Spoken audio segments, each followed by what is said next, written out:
किसी ने बड़े कमाल की बात कही है कि अगर रिश्तों की गांठें खुल सकती हैं तो उन रिश्तों के धागों पर कैंची नहीं चलाते। हाय गाइस, मैं एफएम से मैं हूं आरजे कार्तिक। एक छोटी सी कहानी। ये कहानी है महाभारत के वक्त की, जब महाभारत का युद्ध चल रहा था। पितामह भीष्म कौरवों की तरफ से युद्ध लड़ रहे थे और भगवान श्री कृष्ण पांडवों का साथ दे रहे थे। रोजाना जब युद्ध खत्म होता था, सब अपने अपने शिविर में लौट जाते थे। पितामह भीष्म जब अपने शिविर में आते थे तो वहां दुर्योधन उनका इंतजार कर रहा होता था, और जैसे ही भीष्म आते थे उनको आते से ही सुनाने लग जाता था कि पितामह, आप हमारी तरफ से युद्ध लड़ ही नहीं रहे हैं। मुझे ऐसा लगता है कि आप अपनी पूरी शक्ति का इस्तेमाल नहीं कर रहे हैं।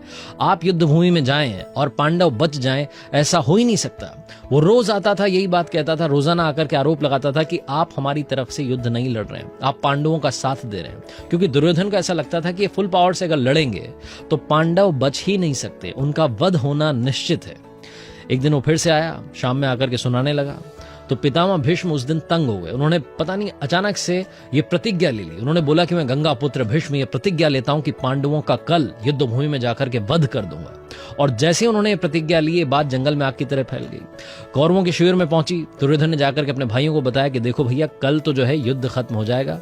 पितामह भीष्म ने प्रतिज्ञा ले ली कि कल वो पांडवों का वध करेंगे। जब उन्होंने प्रतिज्ञा ले ली है तो वध होना पक्का है। इधर ये बात पांडवों के शिविर में पहुंची। द्रौपदी को पता चला तो चिंता में आ गई कि मेरे पतियों का कल वध होने वाला है। वो गई जाकर के भगवान श्री कृष्ण के पास जाकर के बोली कि भगवान, आपकी वजह से सब कुछ हो रहा है। तो भगवान ने कहा कि मेरी वजह से नहीं हो रहा है, सबके अपने अपने कर्म है, इस वजह से ये सब हो रहा है। तो द्रौपदी ने कहा कि अब बताइए समस्या का समाधान क्या है। तो भगवान श्री कृष्ण ने एक उपाय बताया और बोला कि मेरे साथ चलो। दुश्मन के शिविर में चले गए, कौरवों के शिविर में। द्रौपदी ने पूछा कि यहाँ क्यों आ गए। भगवान ने कहा जो बताया वो कर देना। वो पहुंचे पितामह भीष्म के शिविर के बाहर, सैनिक खड़े हुए थे। वहां जाकर के परिचय दिया कि मैं द्रौपदी हूं, रानी हूं। तो उन्होंने अंदर जाने दिया। अंदर जब पहुंची तो वहां पितामह भीष्म ध्यान में थे, भगवान का ध्यान कर रहे थे। और वहां जाकर के द्रौपदी ने प्रणाम किया और बोला कि प्रणाम पितामह। तो पितामह की वो आदत थी कि जैसे कोई प्रणाम कहेगा उन्हें कहना था अखंड सौभाग्यवती भव। और उन्होंने कहा अखंड सौभाग्यवती भव। और जैसे उन्होंने कहा, उन्होंने अपनी आंखें खोली तो वो चौंक गए। सामने द्रौपदी खड़ी हुई थी।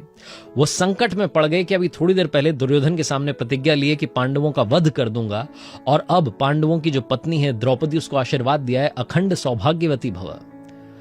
तो उन्होंने तुरंत बोला कि ये तुम्हारा विचार नहीं हो सकता, ये तुम्हारा आइडिया नहीं हो सकता, ये जरूर श्री कृष्ण ने तुम्हें बताई है युक्ति, ये उपाय जो श्री कृष्ण ने दिया है। तो द्रौपदी ने कहा कि हाँ, वो बाहर खड़े हुए हैं। तो पितामह ने कहा कि उन्हें अंदर बुलाओ। भगवान श्री कृष्ण अंदर आए, और जैसे अंदर आए तो उन्होंने प्रणाम किया कि भगवान, ये मुझसे क्या करवा दिया। थोड़ी देर पहले मैंने प्रतिज्ञा ली है और अब आपने मेरी प्रतिज्ञा अपने ही वचन से तोड़वा दी, मैं क्या करूं। तो भगवान श्री कृष्ण ने कहा कि आपको ही इसका समाधान मालूम है। पांडवों को बुलाया गया, पांडवों ने आकर के प्रणाम किया।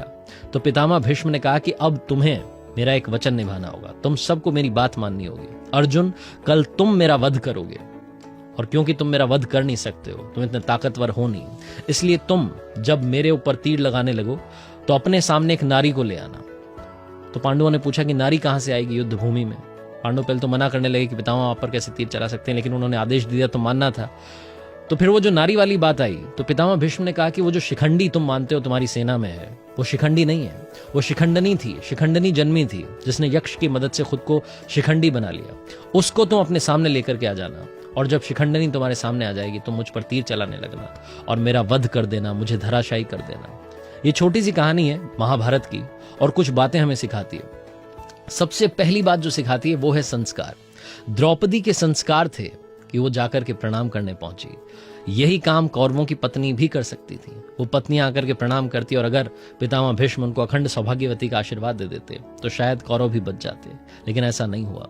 दूसरी बात ये कहानी सिखाती है कि इस दुनिया में कितनी भी बड़ी समस्या आ जाए, उसका समाधान निश्चित है, उसका सलूशन जरूर मिलेगा और आपके आसपास होगा। पितामह भीष्म अपनी ही प्रतिज्ञा में बंध गए थे, लेकिन उन्हें भी समाधान मिल गया।